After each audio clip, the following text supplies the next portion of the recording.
They say love is blind, but betrayal has perfect vision. And mine came with timestamps, screenshots, and a digital paper trail that would make a forensic accountant weep with joy. My name is Marcus Chin. I'm 30 years old, and I'm a UX designer specializing in virtual reality experiences. For the past 7 years, I thought I was living in the perfect user interface of marriage, where every interaction was smooth, every response predictable, and every outcome exactly what I expected. Vivian was my wife, and she was everything I thought I wanted in a life partner. She was a marriage counselor. Ironic, isn't it? Specializing in helping couples navigate relationship crisis. Everyone who met her was impressed by her intelligence, her ability to listen, and her deep understanding of human psychology. She had this way of analyzing people that made you feel both understood and slightly exposed, like she could see right through to your core programming. I was completely devoted to her. In my work, I spend my days creating digital experiences that feel real, that make users forget they're interacting with code. I thought my marriage was like that, a perfect simulation of love that had become indistinguishable from the real thing.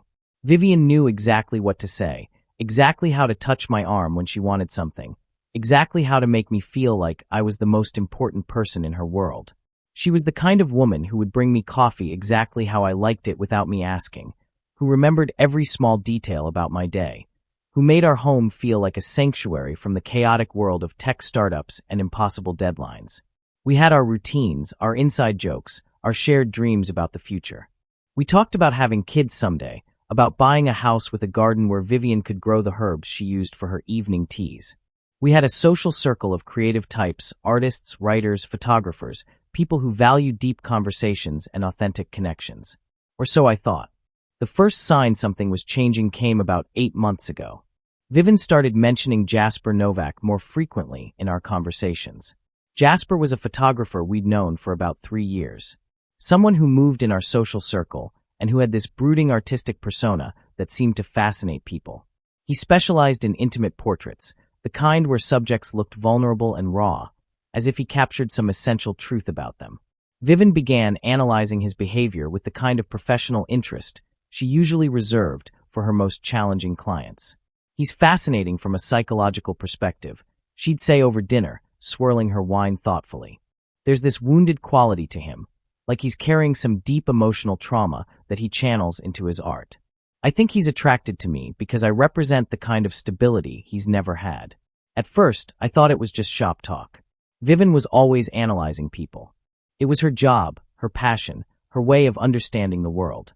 But gradually, I noticed she was spending more time thinking about Jasper than seemed strictly professional. She'd bring him up in conversations that had nothing to do with him. She'd suggest we invite him to dinner parties or mention how lonely he seemed, how he needed more supportive friends in his life. Then came the conversation that changed everything. It was a Thursday evening in March. I was working late on a new VR meditation app trying to solve a problem with the haptic feedback system when Vivian came into my home office with 2 cups of her special chamomile tea. She sat down across from me with that look she got when she was about to share something she'd been thinking about deeply. "Marcus," she said, "I want to talk to you about something important, something about us, about our relationship, about personal growth." I saved my work and gave her my full attention. This was Vivian in full therapist mode, and I'd learned to recognize the signs. "I've been reading some fascinating research about relationships and emotional intimacy," she continued. "There's this concept called controlled emotional expansion. The idea that couples can actually strengthen their bond by carefully exploring controlled forms of intimacy with others." She explained it like she was presenting a case study. The theory, she said, was that jealousy and possessiveness were actually signs of insecurity and fear, emotions that could be overcome through careful, intentional exposure, like exposure therapy for phobias, but for romantic relationships. "I've been thinking about Jasper," she said, and something in my chest tightened. I think I might have some unresolved feelings for him. Not love, I love you, but curiosity, attraction, and I think the healthiest thing for our relationship would be for me to explore those feelings in a controlled, therapeutic way. She laid out her proposal like a treatment plan. She wanted to engage in what she called physical comfort therapy with Jasper. Nothing sexual, she assured me, just cuddling, holding, maybe some innocent kissing. The kind of physical intimacy that would allow her to understand her feelings without threatening our marriage. She would set strict boundaries, document her emotional responses, and share everything with me so that we could grow together through the experience. Think of it as a kind of research project, she said, reaching across to take my hand. We're both so committed to personal growth, to understanding ourselves and each other. This could actually bring us closer together. Looking back now, I can see all the manipulation tactics she employed. The way she framed it as scientific research, appealing to my analytical nature. The way she made it about our growth as a couple, not her individual desires. The way she positioned my potential objections as signs of insecurity or closed-mindedness. The way she made me feel like agreeing would prove how evolved and secure I was. But at the time, I was completely convinced. Vivian was the expert on relationships. After all, she helped couples work through problems far more complex than this every day. She'd studied human psychology for years, understood the mechanics of love and attachment in ways I never could. If she thought this would strengthen our marriage, who was I to argue? So I agreed. I set up the rules she suggested. They could spend time together, engage in non-sexual physical comfort, explore their emotional connection, but everything had to be transparent. No secrets, no lies, no crossing the boundaries we'd established together. For the first few months, it seemed to work exactly as Vivian had predicted. She would come home from her sessions with Jasper.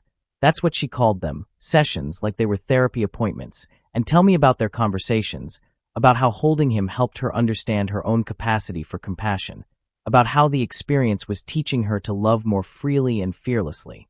"It's amazing, Marcus," she would say, curled up next to me in bed.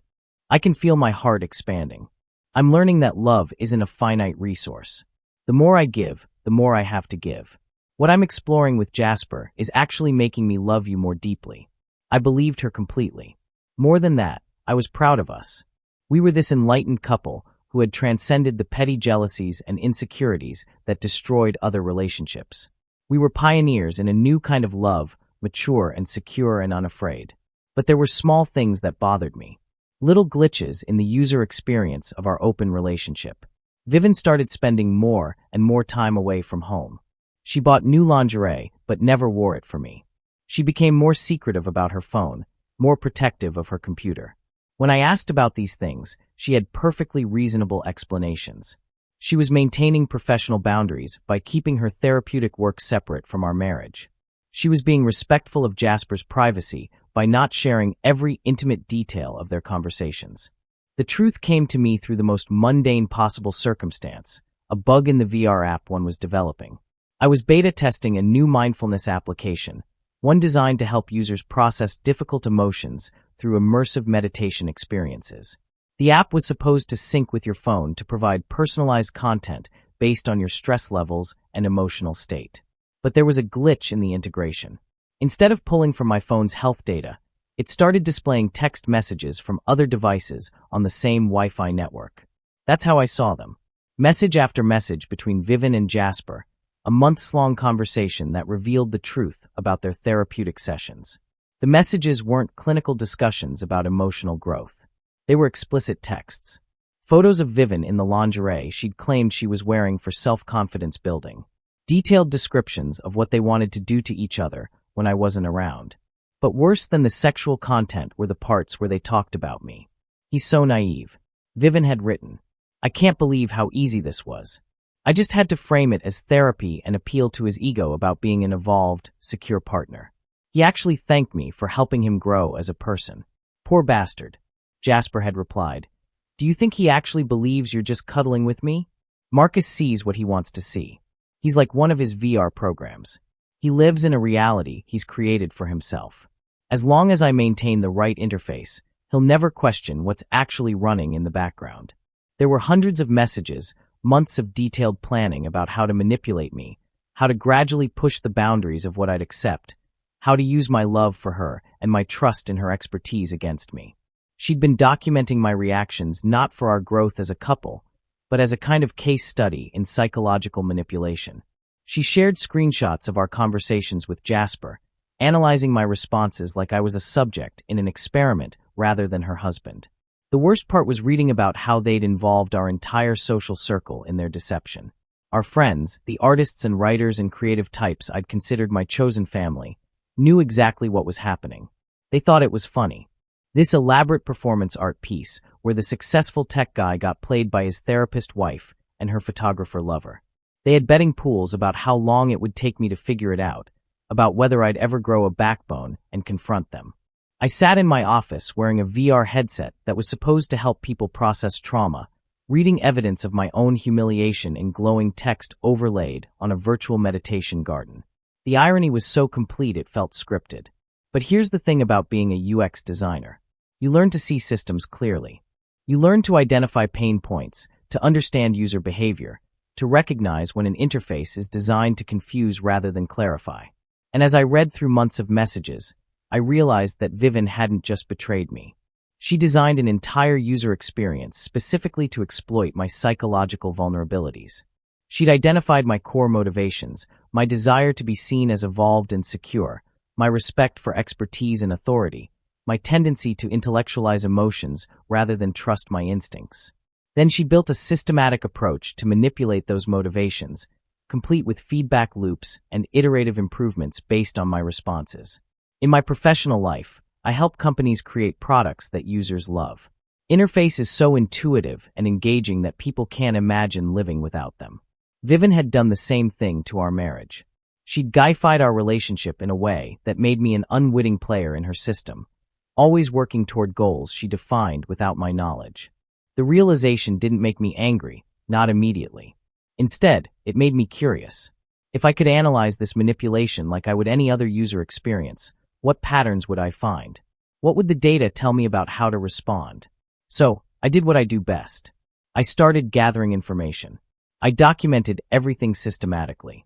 I took screenshots of the messages, traced the timeline of their relationship against Vivian's lies to me, analyzed the psychological techniques she'd used.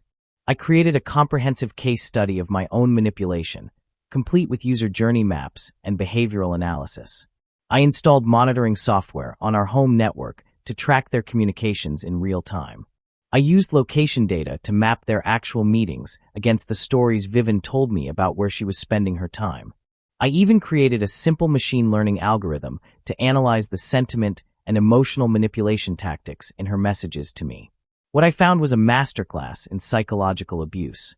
Vivian had used every tool in her professional arsenal to create a reality distortion field around our marriage. She'd employed techniques from cognitive behavioral therapy to reprogram my emotional responses, used principles from attachment theory to keep me dependent on her validation, and applied concepts from social psychology to isolate me from potential sources of truth. The data painted a clear picture. I wasn't a husband in a relationship. I was a user trapped in a deliberately confusing interface designed to extract maximum value while providing minimum transparency. But gathering information was only the first phase of my response. The second phase was designing a better user experience, one where I was in control. I spent 3 weeks planning my approach. In UX design, we have this concept called progressive disclosure, revealing information to users gradually in the right sequence at the right time to create maximum impact and understanding. I decided to apply the same principle to confronting Vivian. I didn't want to have a dramatic confrontation. Didn't want to give her the opportunity to gaslight me or manipulate the narrative. Instead, I wanted to create a moment of perfect clarity where the gap between her version of reality and the actual truth would be undeniable. On a Sunday evening in October, I prepared my presentation. I'd learned that Vivian was supposed to be at a mindfulness workshop that weekend. In reality, she was spending the weekend with Jasper at his studio apartment across town. The monitoring software showed me they were planning something special. Jasper had bought champagne and roses, and their messages suggested they were celebrating the 1-year anniversary of their first sexual encounter. When Vivian came home Sunday night, glowing and relaxed from her fake mindfulness retreat, I was waiting for her in the living room with my laptop and a glass of wine. "How was the workshop?" I asked. "Incredible," she said, settling onto the couch beside me with that satisfied smile I now recognized as post-sex contentment rather than spiritual enlightenment. I learned so much about being present in the moment, about accepting love in all its forms. I really think this kind of work is helping me become a better partner to you. "That's wonderful." I said, "I actually have something to share with you too. I've been working on a project, a kind of case study about relationship dynamics and communication patterns. I think you'll find it professionally interesting." I opened my laptop and began my presentation. The first slide was titled The UX of Manipulation, a case study in relationship interface design. The second slide showed a timeline of our open relationship experiment mapped against Vivian and Jasper's actual sexual relationship. The third slide contained screenshots of their messages organized by manipulation technique. I presented it exactly like I would a work project, calm and analytical and thoroughly prepared. I walked her through the data, explained my methodology, highlighted the key findings. I showed her the location tracking that proved her lies, the sentiment analysis that revealed the contempt in her messages about me, the behavioral patterns that demonstrated how she'd systematically expanded my boundaries without my informed consent. Vivian went through all the stages of being caught: denial, anger, bargaining, attempted manipulation. She tried to tell me I was violating her privacy by reading her messages. She accused me of being controlling and paranoid. She attempted to reframe everything as a misunderstanding, claimed that her messages to Jasper were role-playing designed to help her process her feelings. She even tried to turn it back into therapy speak, suggesting that my extreme response indicated deep-seated trust issues we should work through together. But I didn't engage with any of it. I just kept presenting data. Here's what I found most interesting from a UX perspective, I said, clicking to my final slide. You designed an entire system to extract emotional and sexual value from multiple partners while maintaining plausible deniability. It's actually quite elegant.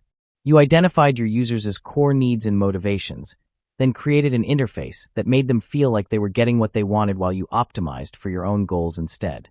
You're talking about our marriage like it's a software program, Vivian said.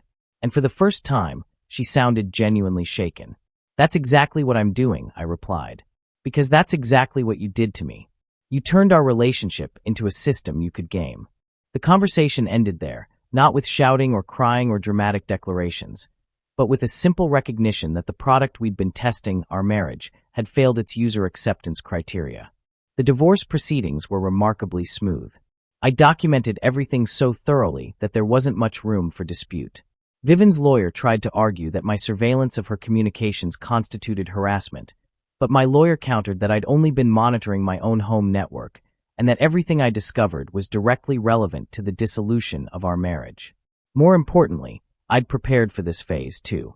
I'd quietly transferred our shared assets into accounts under my sole control, documented all of our financial obligations, and prepared a comprehensive analysis of how to divide our property.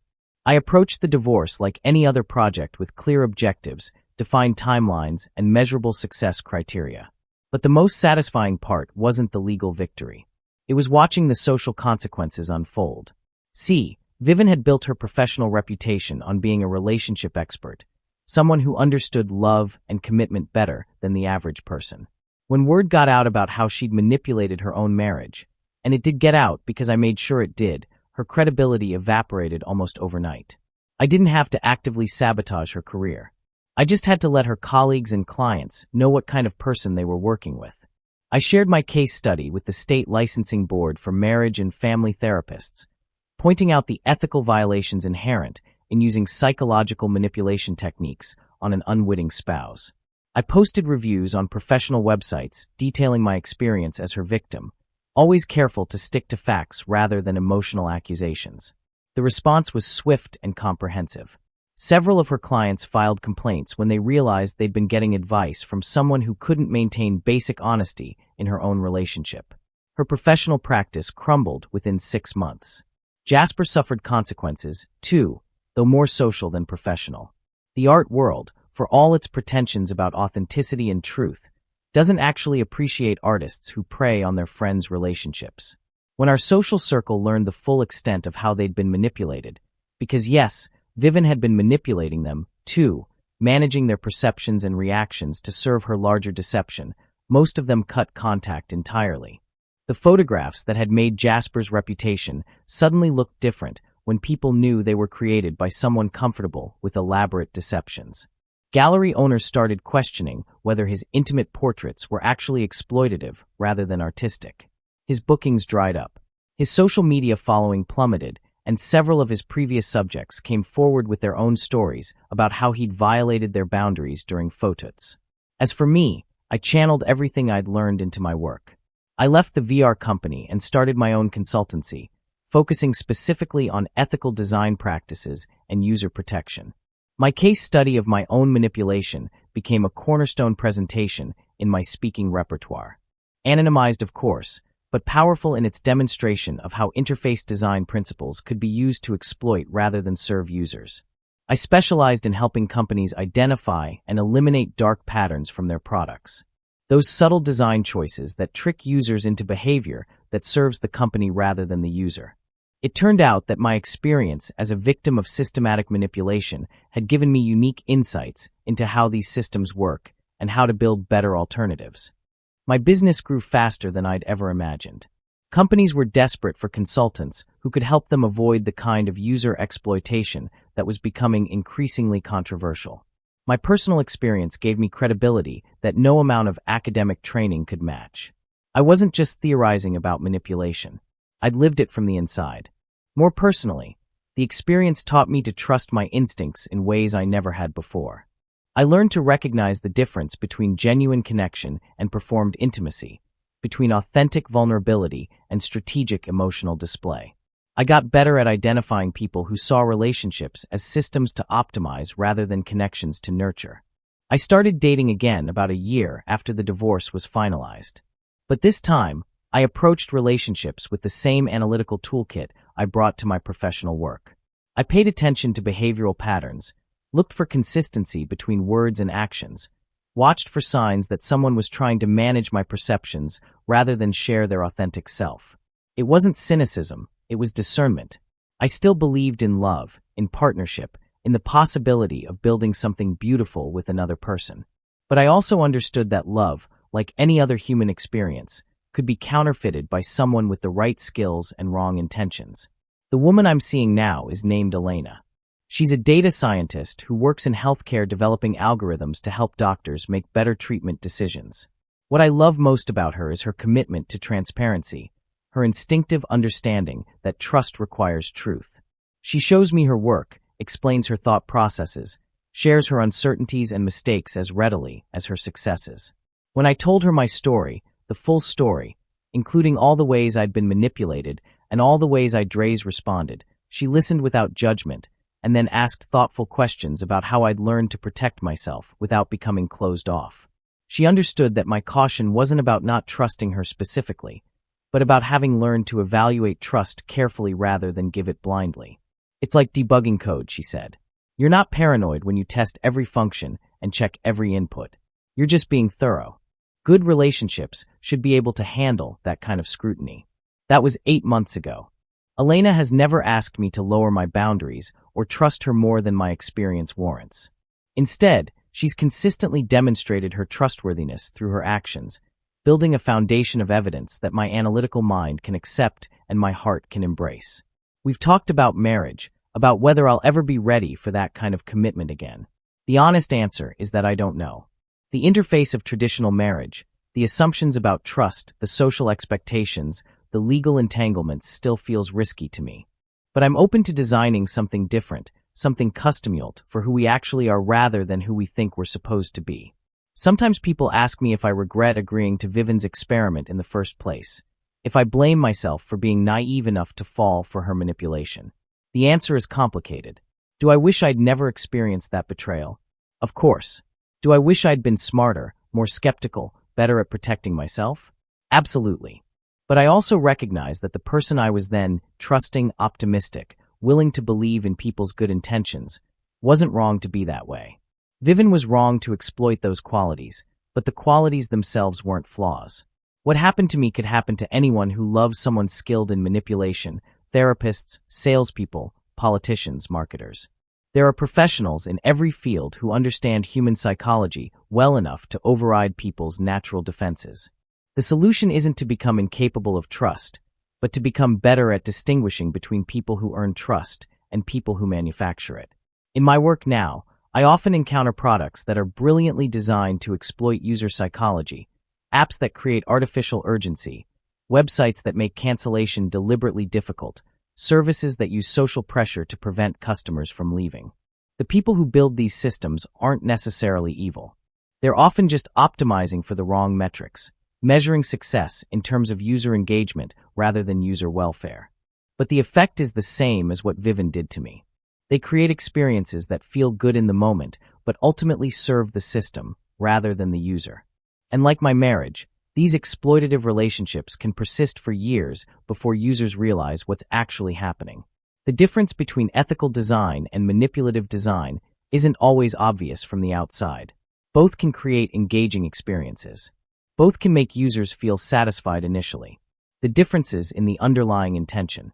Ethical design aims to serve user needs, while manipulative design aims to serve system needs at the user's expense. I think about this every day in my work, and I think about it in my relationship with Elena too. Am I designing our interactions to serve both of us? Or am I unconsciously optimizing for my own comfort and security? Am I being transparent about my motivations? Or am I managing her perceptions to get what I want? It's an ongoing process. This commitment to ethical relationship design. But it's also deeply rewarding because it means that whatever we build together will be based on truth rather than performance, on mutual benefit rather than hidden exploitation. Last month, I gave a keynote presentation at a major UX conference about the intersection of design ethics and personal relationships. The audience was packed. Apparently, a lot of people in tech have stories about being manipulated by partners who understood their psychological vulnerabilities better than they did. As designers, I told them we have a responsibility to consider the welfare of our users, not just their engagement. We need to ask ourselves, are we building systems that empower people to make good decisions? Or are we building systems that exploit people's decision-making vulnerabilities? And as humans in relationships, I continued, we need to apply the same ethical framework. Are we being transparent about our intentions? Are we respecting our partner's autonomy and ability to make informed choices? Are we building something together? Or are we optimizing a system for our own benefit? After the presentation, a young woman approached me. She looked nervous but determined. I think my boyfriend is doing to me what your ex-wife did to you, she said quietly. He's not a therapist, but he's really good at making me feel like my concerns are unreasonable, like I should be grateful for his honesty about wanting other people. He says it's about personal growth and evolved relationships, but I feel worse about myself every day. I talked with her for about 20 minutes, helping her identify the patterns in her relationship and the manipulation tactics her boyfriend was using. I gave her resources for documenting behavior, for protecting her financial independence, for recognizing gaslighting when it happened. But mostly, I told her what I wish someone had told me. Trust your instincts. If a relationship consistently makes you feel confused, inadequate, or grateful for treatment that doesn't feel good, those feelings are data. They're your internal user experience feedback system trying to tell you that the interface you're interacting with isn't designed for your benefit. 6 months later, she sent me an email. She'd ended the relationship, moved to a new city, and started graduate school in psychology. Partly, she said, because she wanted to understand manipulation so she could help other people recognize and resist it. I'm designing a better user experience for my own life now, she wrote. Thank you for showing me that was possible.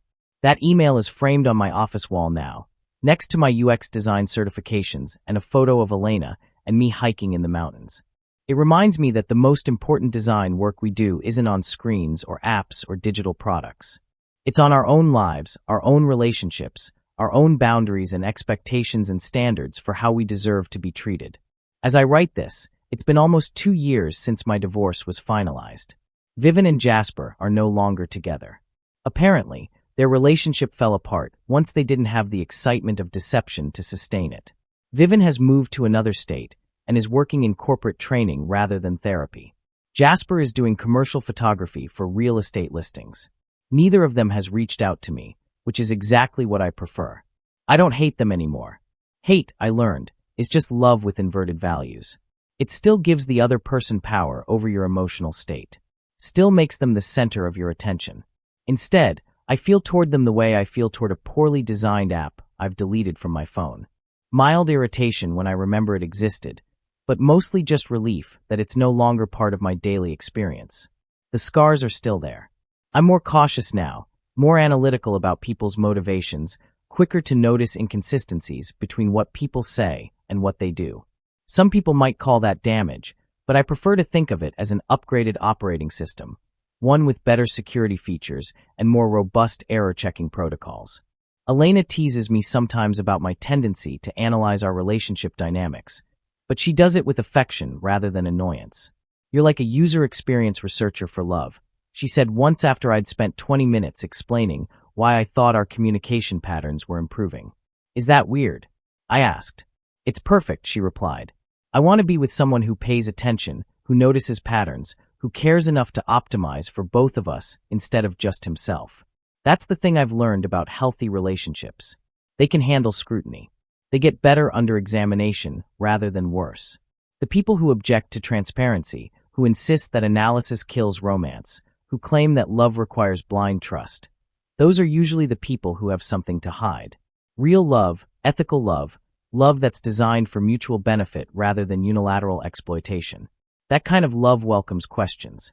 It invites exploration. It gets stronger when both people understand exactly what they're building together and why.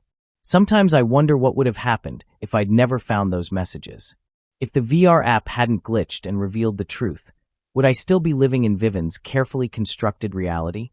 Would I have spent my whole life optimizing for goals I didn't even know I was working toward? The thought is terrifying, but it's also liberating. Because now I know the difference between being loved and being managed, between being trusted and being manipulated, between building something together and being used as a component in someone else's system. I'm not the same person I was when I agreed to let my wife explore her feelings with another man. That person was trusting in ways that weren't always wise, generous in ways that didn't always serve him, willing to accept explanations that didn't always make sense. But I don't want to lose all of those qualities. Some of them were beautiful even if they made me vulnerable. The challenge now is to be discerning without becoming cynical, to protect myself without becoming closed off, to learn from my experience without letting it limit my capacity for connection.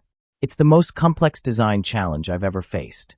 And unlike my professional projects, there's no clear success metric, no definitive launch date, no moment when I can declare the work finished. But maybe that's the point. Maybe the best relationships, like the best user experiences, are never really finished. They're always evolving, always improving, always adapting to new information and changing needs. The difference is that now I'm designing consciously, intentionally, with full awareness of what I'm building and why. And for the first time in my adult life, I'm building something that's truly designed for me. Not just optimized for my participation in someone else's system, but actually created to serve my authentic needs and values and vision of what love should be. As a UX designer, I used to think my job was to make complex systems feel simple and intuitive to users. Now, I understand that sometimes the most ethical thing you can do is make the complexity visible. Help users understand exactly what they're agreeing to and what the real costs and benefits are. I'm not looking for simple love anymore, or intuitive love, or love that just feels good without requiring thought or attention. I'm looking for informed love, conscious love, love that can withstand analysis because it's built on truth rather than illusion. With Elena, I think I'm finding it. And even if this relationship doesn't last forever, even if we eventually discover incompatibilities that can't be resolved, I know I'll never again mistake manipulation for affection or performance for authenticity or being managed for being loved. I didn't go looking for the truth about love, but it found me through the most unexpected interface, betrayal, manipulation, and the slow, careful work of rebuilding trust in my own judgment. Today, I'm not just a survivor of that experience. I'm someone who learned to design better systems for connection, both professionally and personally. Like a UX designer, I've learned that the most important question isn't whether someone loves you, but whether they're building something with you or extracting something from you.